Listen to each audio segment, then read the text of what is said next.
Hi everyone, welcome to ThinkRex. It's another walkthrough tutorial of my another Gumroad project. It's called Mini Pancake. It's a tabletop simulation. I'll show you in a minute how it's going to look. It's a Vellum sim. Before that, I want to just explain. It's a Vellum simulation using Houdini 17.5. So here is the Gumroad project, and the best part is it's for free. You can just type in 0 and I want this and it's yours. Yes, it's yours. So here are the preview and the PlayBlast. So I've provided everything. So I'll show you what the FX is in a second. So here you go.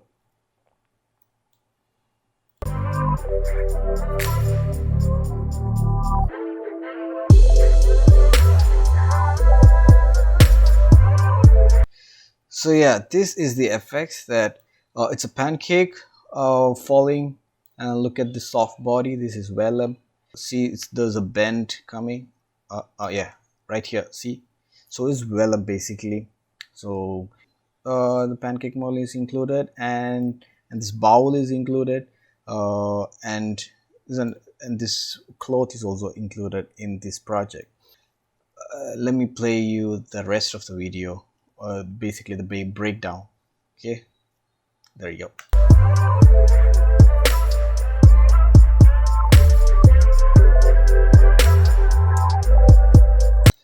The vellum are more visible here, see here, than this final output. I'm sorry about that for final output. So yeah, that's the project you're gonna get. It's there in the Gumroad under my name. Yeah, 0. So let's get straight into the project details and stuff. So this is what you're gonna end up seeing after extracting the WinRAR file. I've included the geo of bowl and mini pancake, both textured, and I have a render. I'll show you what it is, and the texture of fabric. So this is for fabric, and the HDRI I got it for free in RP's stock with. It's a good one. You can try it. I don't know if that is for commercial use, so make sure if you are using this HDR for commercial purpose, just cross check with them. All right, and the pancake. So it's also a quick shade, a quick texturing using Substance Painter, which is not in this tutorial. Of course, there's no need of that because I'm doing Houdini. Yeah. So I provided everything, and when you double click this file, you're gonna end up seeing this. Yeah. So this is your file. So I provided you the HDRI. Look at here. Look at here.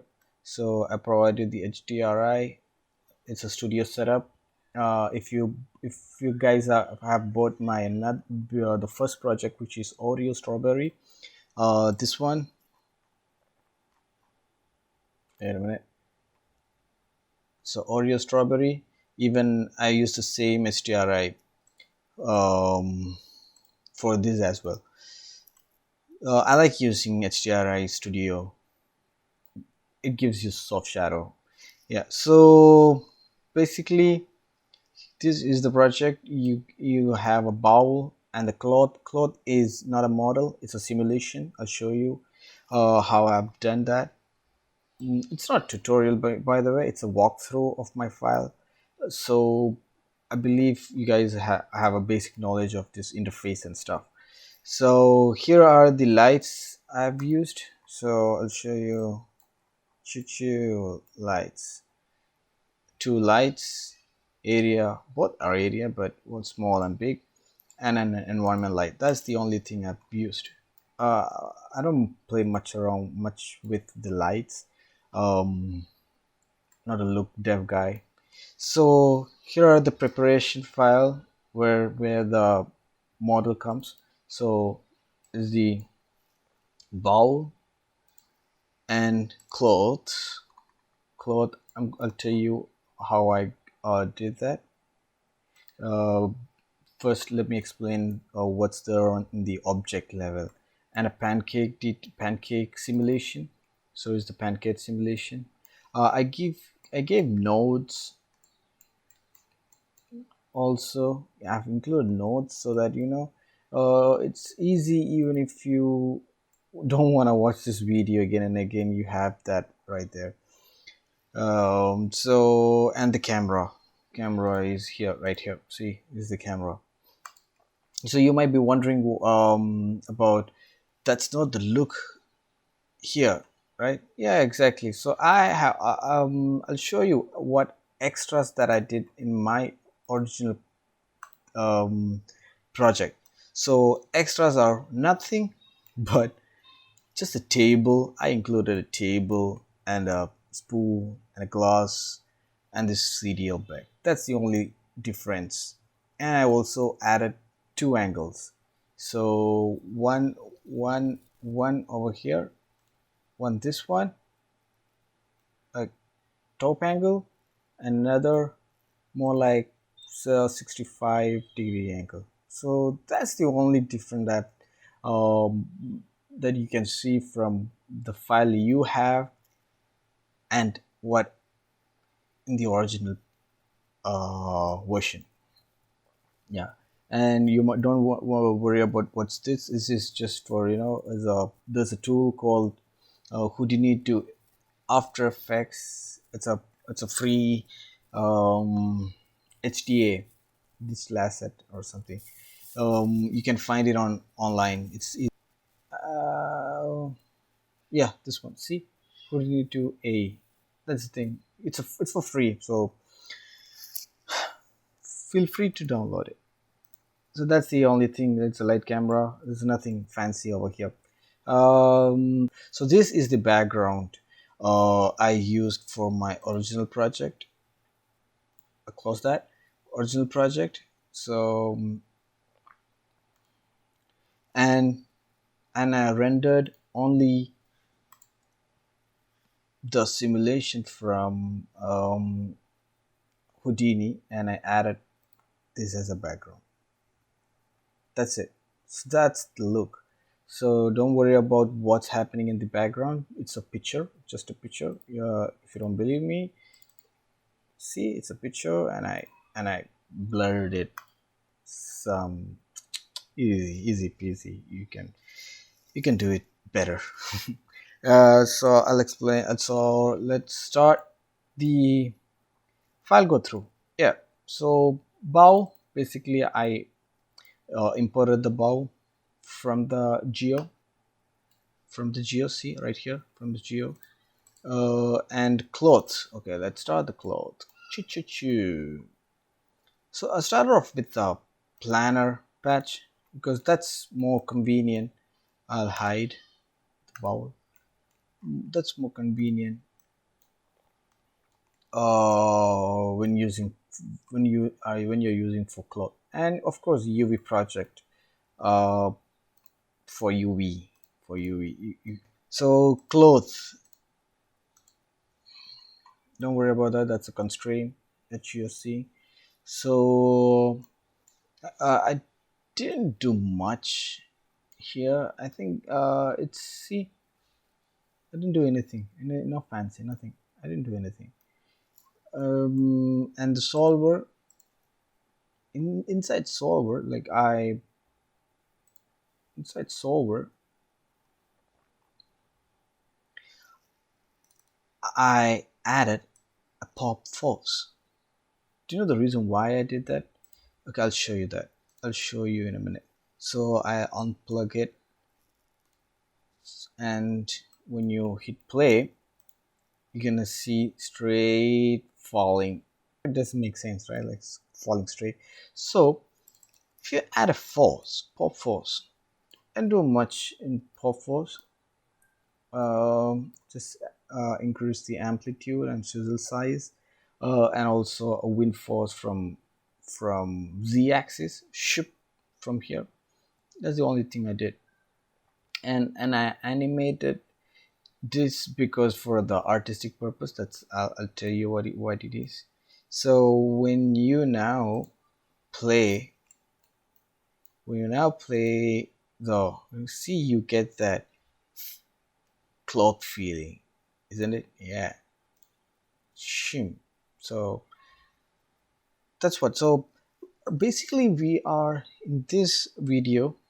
um I'm not actually um playing with the cloth, right? I want the cloth to be there on the table. So I know it's, you can even model the clothes, but that's a pain. At least for me, that's a pain. In order to get these wrinkles and stuff, for me it's a pain. So in order to skip all those work, isn't this easy? Isn't this easy than modeling? Just bring up a vellum cloth, crank, and a solver. That's it. That's it. You have the same thing. And inside the solver, add a pop, a pop force or whatever, wind, anything. So you get these wrinkles right away. Then why do you want to model that, right? So that is why I did this thing. So, and here is the quick shade. Don't worry about that. It's a free Houdini texture you can find. When you click here, I think, yeah, HFC picture, it's the same. Just for the visualization purpose, I've taken this. Yeah, just preview. So what I did, so the best natural looking cloth, I spotted a natural looking spot, and then I freezed it.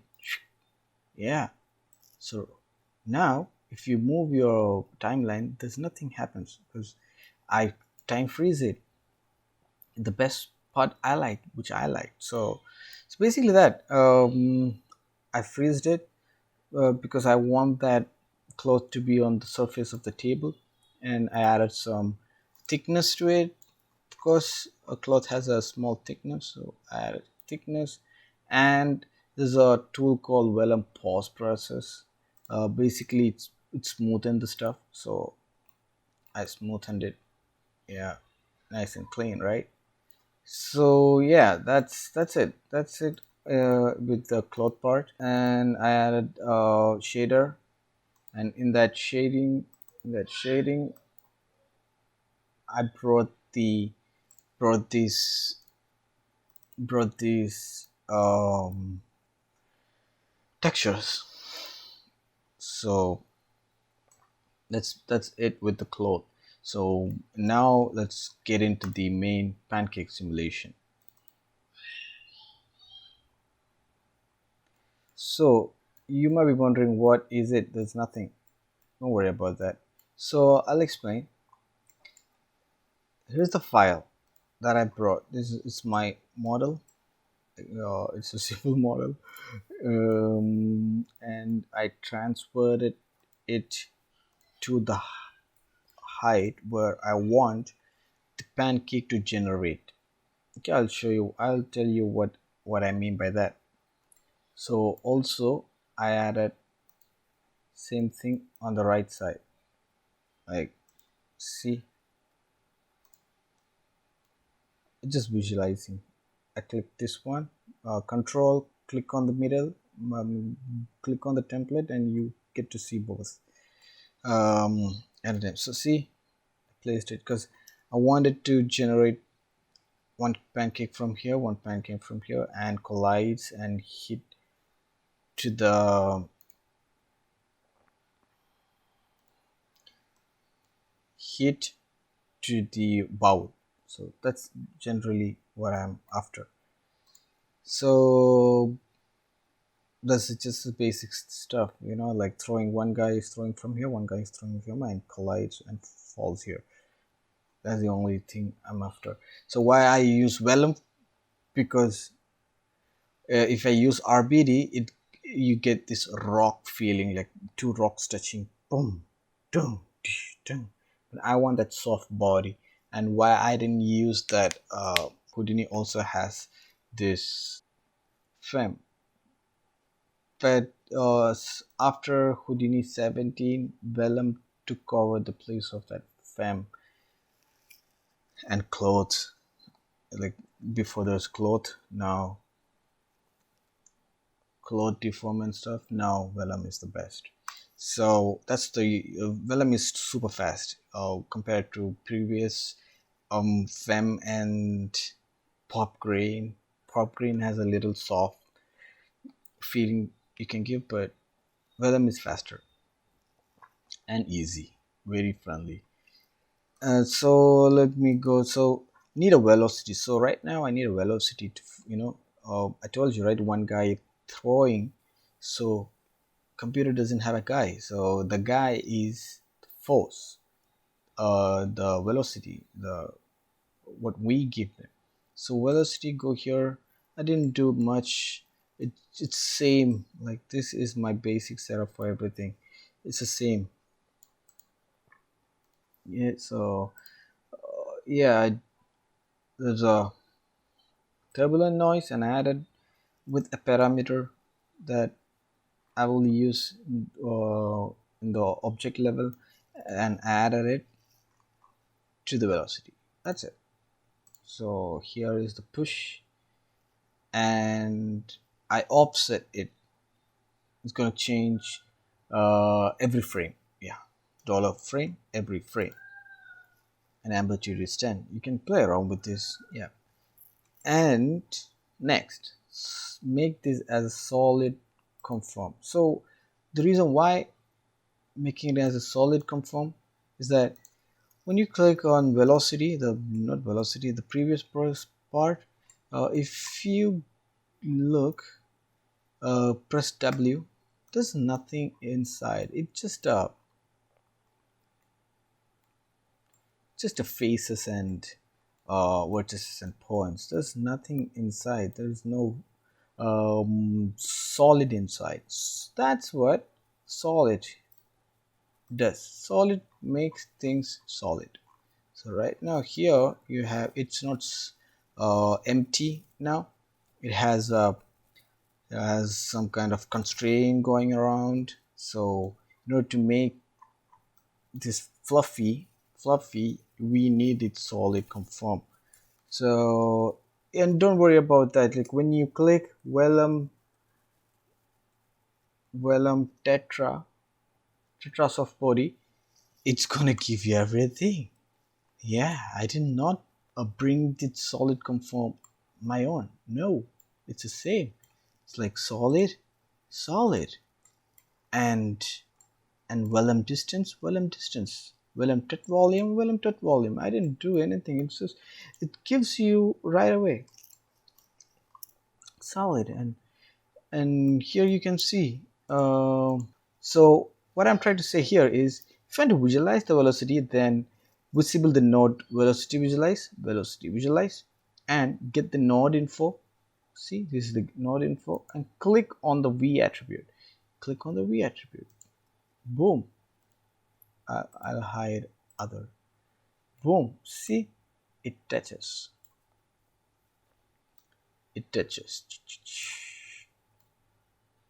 So I did not give offset for this. See, that's why this the right part is stable and the left is moving. You can do both. It's up to you. Just I didn't. That's I'll hide that. I'll hide that. Sorry. And here is the magic. All right. So if the frame rate is 10, ting, ting, or 10, the point appears. If not, remove. Should remove.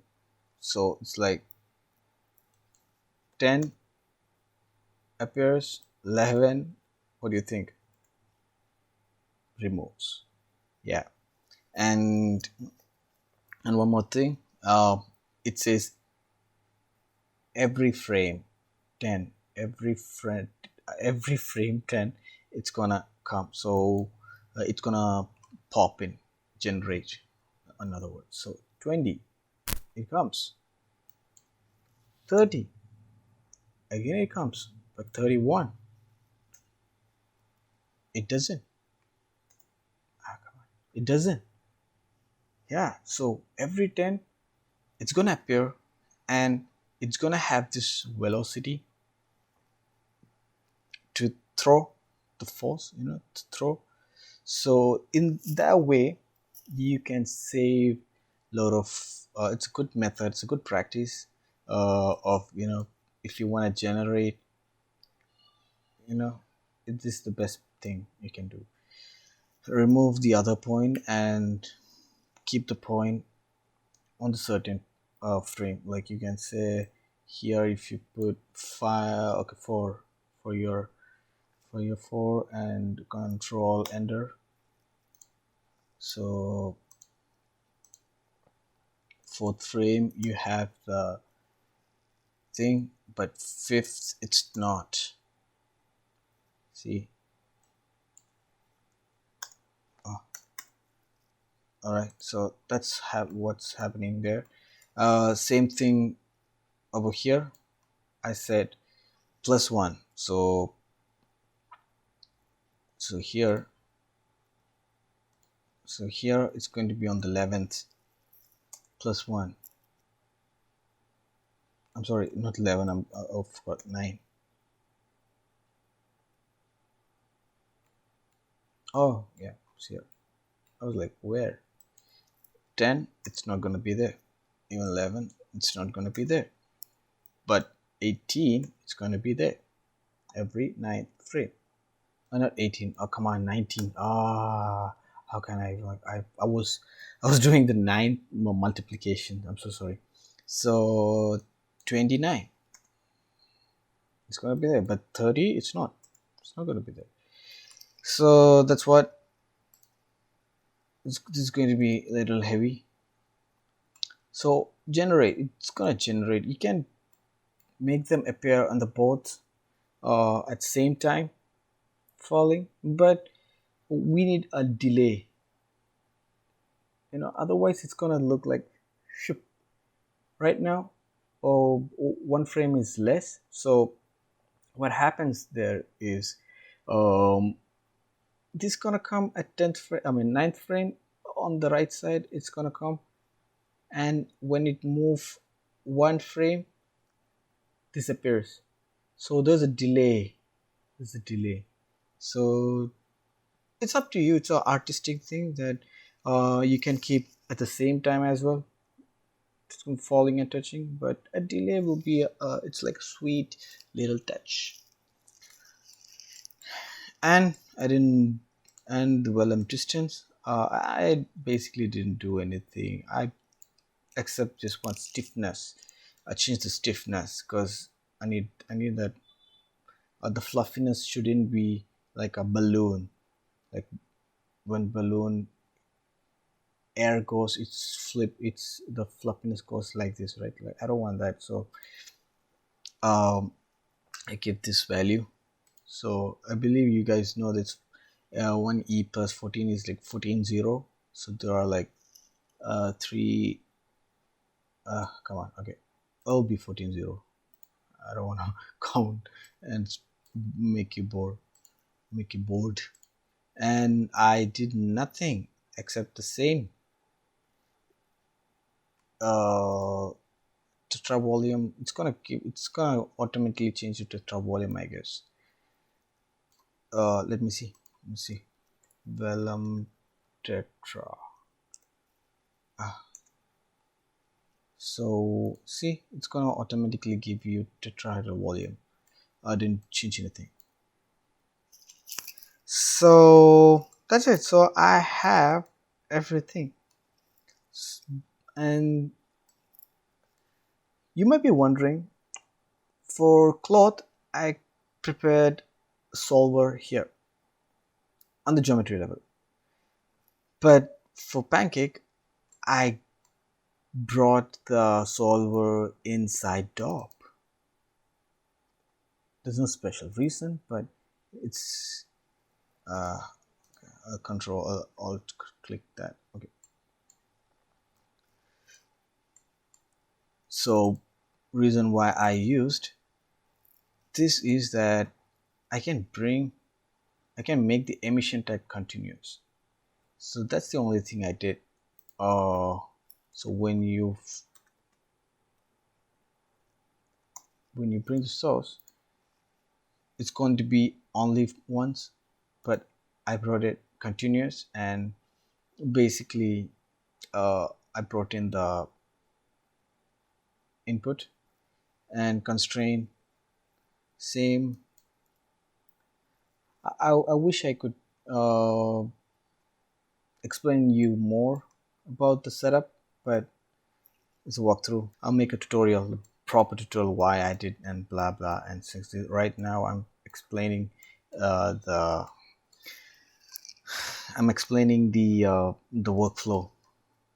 So here you go. This is what you're gonna get. Every 10th frame, it's gonna come and hit and fall down, and you don't worry about that slow motion. I cached it after. I did the PlayBlast after the time shift, so that's why this it's not coming in the 10th frame, but basically it is. I'll show you. If you don't trust me, I'll show you, because I don't like giving false information. So I'll go till 20th frame, C, and 10th frame it's gonna come. One second. Shit. I see. Yeah. So see, on the 10th frame, it's gonna come and hit. Now let them hit and do. I'll go till 20 and show you the next generating. Yeah, it's gonna generate right now. 19th, yes it is, and 20th, yes, it's gonna generate somewhere here. Let's wait. Yes. So you guys see that, right? 9th frame, one appeared, 10th frame from the left, and it falls again. So it's gonna keep doing until, if you keep it 500 every 10th frame till 500, it's gonna generate. If it is 1000, yeah, same. If it is 100, yeah, same. Everything is same. So it's like a procedural kind of thing, so it's easy for you guys. And here's the slow-mo part. When I click the slow-mo, so slow-mo is, it's like if you are a After Effects user, it's like remapping the time. So I remap the time. It's artistic. You do it the way you like. And yeah, after that, after caching out your file, like you understand, I believe you understand the why I use DOP, because you get more control over the solver, and then animate it the way how slow motion works for you. And I file cached out, and then what I do is, like, this is like in every project, this is what I do. I organize it. It's like I'll click somewhere here. Right now it has a bunch of attributes, right? So here I deleted everything and I kept it few. Yeah, don't worry about the 0, because I'm at the frame 1, so 0 point, of course. Or when I hit to 9 or 10, it generates. And most important part, when you're this took me a while to put a texture, because 1 minute. Okay, I'll go to 9. See here. So here right now I have a bunch of points and stuff. So notice that this point, primitive, vertices, and instead of polygon there is tetrahedron. So that's what is converted. It's a node. There's a node called converted, and it converts to polygon. See right now 4800 polygon. So it's that, and yeah, that's it. This is optional, so I put a switch node for smooth because this is different. Like I don't it's already 28 minutes right now or something, so I don't want to waste your time by doing a PlayBlast and stuff. So check out directly like optional things. So check the result of this soft body when it hits. Is it going too much fluffy or the way you like? So I liked it in the final project. I used smooth just to smooth that fluffy parts. It's up to you basically. And then of course material Pancake, it's right here. Pancake, yeah, we don't have anything to do about that. So yeah, so I talked about everything, I believe. And this is the render you're gonna get straight out of your project. This one, see, this is I believe it's a 42 frame 42. See, this is what you get. There is no table. I did not include that in the project. It's basically a box. Come on, it's a box. You can keep it. That's it. That is the one you're gonna get. My suggestion for this video, how I optimize my render. Yeah, it's a very important thing how I optimize it. So I have two angle. One is one camera is this, like 60 straight to down. Okay, one angle. So what I did is this camera I rendered everything, including the wood and everything. Okay, but for second, what I did is how I optimized this is like this is actually two render. Like the background you see, it's a image actually. It's an image I rendered. So basically, I hidden this part, bowl and the pancake. I hidden and took the shadow. Took the shadow matte and the rest of the object and rendered one frame. Okay, one frame I rendered and kept that as a background, and I rendered the whole 240 frames of just bowl and the pancake. So that way I optimized it. So if I'm rendering the full picture 240 frame, it's gonna take a lot of time. Like one single frame's gonna take more than what 15-20. But since I optimize it, this background took me what 5 minutes, and the bowl and the animation took each frame took me about 10 somewhat. So I saved a lot of time by optimizing. So always optimize your scene. For that's the bonus tip I'm giving for this video. Always optimize it. Don't just like don't say that, yeah, anyway the computer is going to do everything. Computer is going to do everything, so why, like, let them do. But it's actually taking your time. It's taking your precious time. That it's going to take 3 hours extra for rendering the whole picture. But if you optimize it, you can save 3 hours and you can start working again. So that's what I believe. There's nothing else to talk about. 7 MB only. Type in 0 and make it yours. Check out my Instagram page, Think Fresh, and you can comment. Or if you are looking for any tutorial, give me a send me a message or comment me. I can do a proper tutorial from basic. Yeah, that's it. That's it, guys. Thank you for watching. Um, Goodbye.